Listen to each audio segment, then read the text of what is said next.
Hello guys, good day tayo sa inyo lahat. Ito ngayon ang i-content natin kung alin yung mas malakas. So parehas naman sila actually. Tingnan natin. So ito siya, ang C-Flow 12 volts, 1.6 amperes to 4 amperes. So ito naman 12 volts din, nasa 6 amperes siya. So i-try natin to dito kung sino yung mas malakas sa kanila, yung buga. So kung ito ay ano mo, yung butas nila, yan halos parehas lang parehas lang talaga ang butas.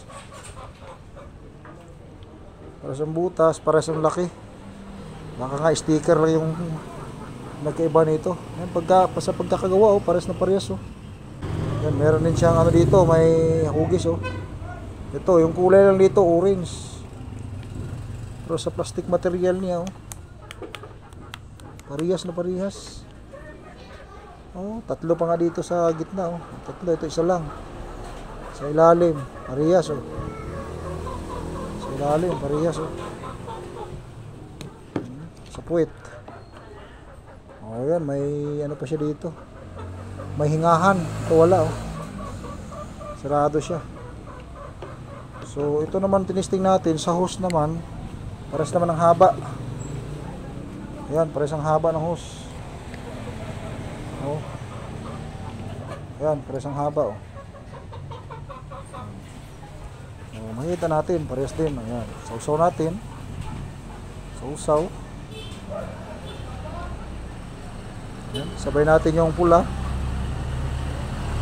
Kasing itim. Makita natin ngayon.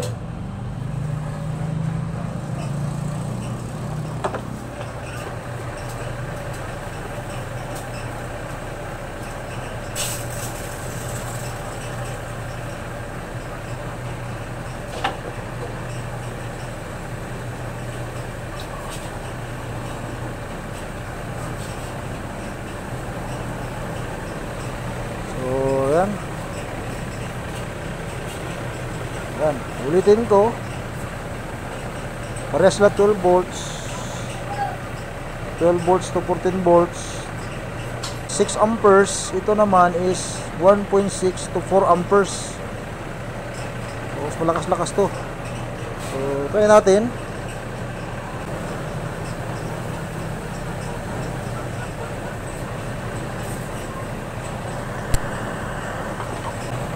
Yan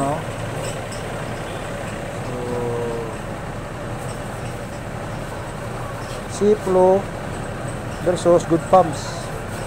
Start.